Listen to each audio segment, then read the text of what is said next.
I only got my copy of Destiny on launch day. Rather than rush the review, I'm going to write a diary detailing my findings in real time.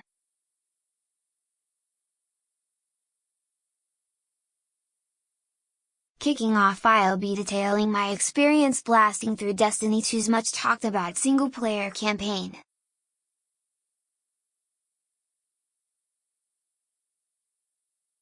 From there I'll deep dive into its competitive multiplayer, before joining my Fireteam for one of the game's ultra-hardcore raids this weekend.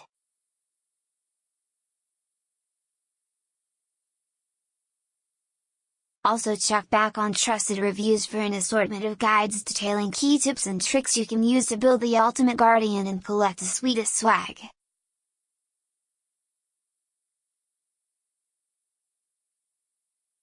Destiny 2 is the sequel to Bungie's slow-burning hit of 2014, which makes it kind of a big deal.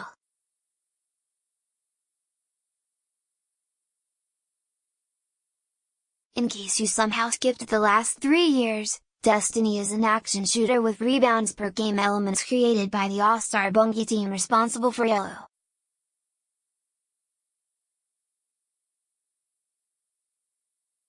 It managed to overcome middling reviews and draw a huge fanbase thanks to its robust loot system, fun combat and excellent competitive and cooperative multiplayer modes.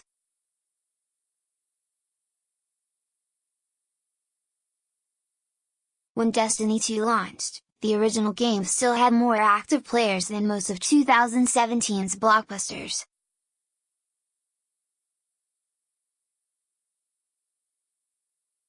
The one big problem with the original Destiny was its lackluster story and campaign.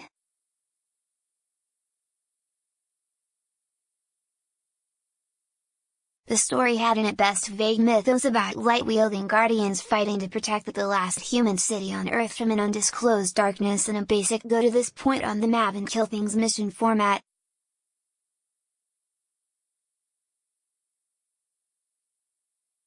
As a result, the single-player game never really delivered and felt more like a ridiculously long tutorial/appetizer for the multiplayer segments than a well-thought-out campaign.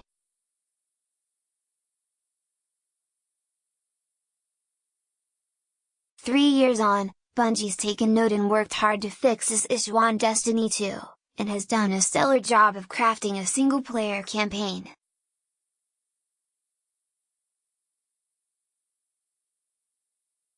After picking whether you want to play as a Warlock, Space Wizard, Hunter, Rogue, Titan, Spartan and everything but name, or import your character from the original Destiny, you jump straight into a firefight with invading aliens, known as the Cabal, who are invading Earth.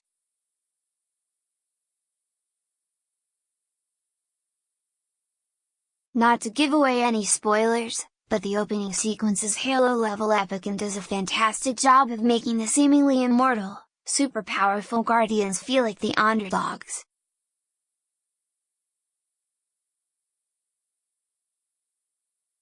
This is helped by a wealth of intelligently paced cinematic cutscenes that introduce you to one of the game's big baddies, the Cabal leader Dominus Ghaul.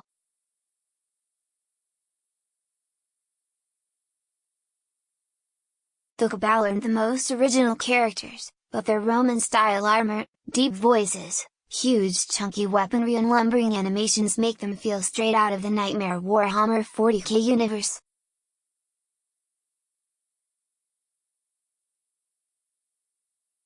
It's this tone that really sells the single-player element throughout the game. Finishing the opening sequence, you don't return to the ultra-modern Guardian Citadel, but instead are forced to find remnant groups and makeshift bases, struggling to survive in the wilderness outside the city walls, or on distant planets.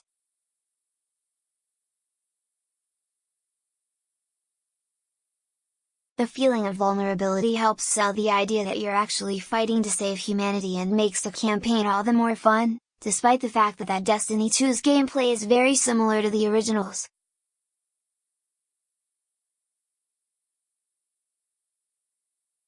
Be warned, the gameplay has only had a Call of Duty style refresh, not a full reimagining.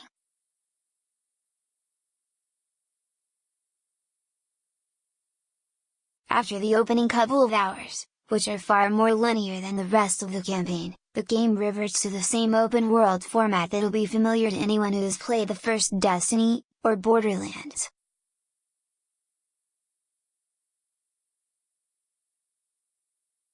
It tasks you to jump between planets using your Guardian's trusty spaceship, picking up quests as you go.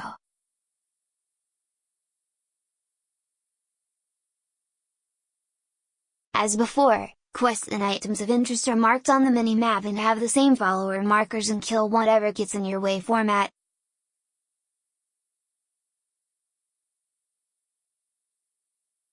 Thankfully, the new mid-mission events, Guardian class skills and readjusted weapon loadout system do add some variety that will help the game feel semi-fresh to existing Destiny fans.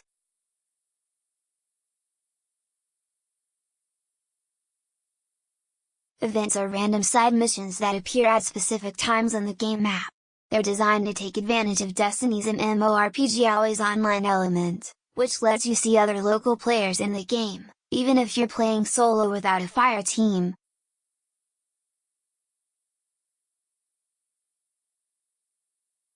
They offer a diverse set of challenges, ranging from taking out super powerful bosses who would be close to unkillable if taken on solo, to speedruns where you have to take out a certain number of enemies in a set amount of time.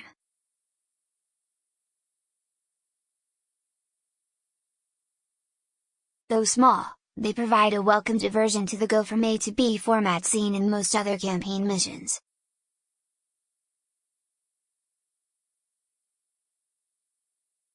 The weapon system adds yet more variety.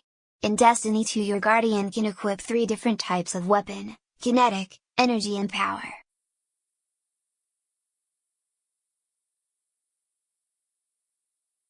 What makes it more interesting than the original Destiny, which divided weapons into primary, secondary and heavy slots, is that each category isn't limited to a set of specific weapon types.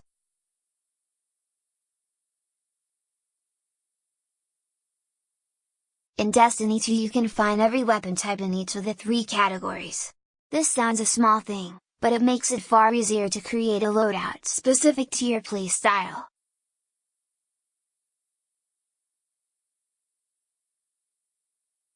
Unlike in the original Destiny, if you want to wield a hand cannon in 2 slots, or pack a kinetic SMG with an energy rifle you can. Arming my Warlock with 2-hand cannon was majestic and let me fulfill my lifelong ambition to be a space cowboy wizard.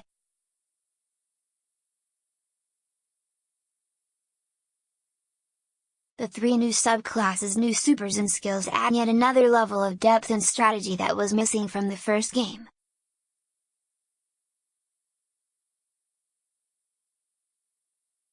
This is largely thanks to the addition of support abilities to each subclass. The abilities are activated by holding down the B button, tested on Xbox One, and offer a variety of different useful effects.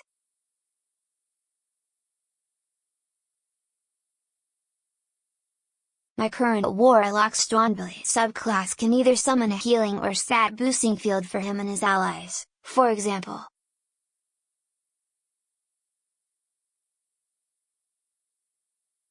Picking which option was active became a strategic choice throughout the campaign.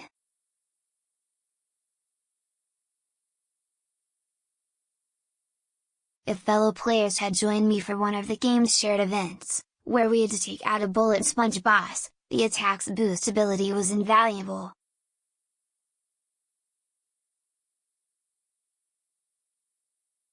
But in solo encounters and non-respawn zones, having the ability to heal myself on the fly was pretty much essential.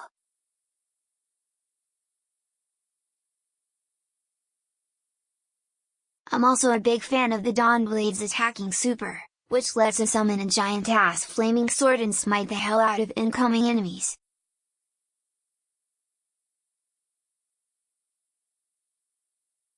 Though I've only had a quick scan of the other classes, they look equally well balanced.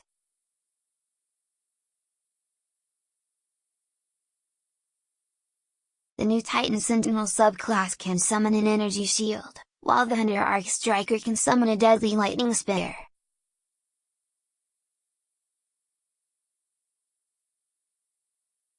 I'll be interested to see how the new classes and loadout systems work in competitive multiplayer, which I'll be checking out tonight and updating you all on first thing tomorrow. Either way, I'm thus far super impressed with Destiny 2 and I'm itching to get back to it.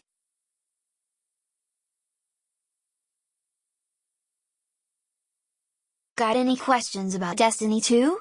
Let us know on Twitter or Facebook and I'll make sure to get them answered.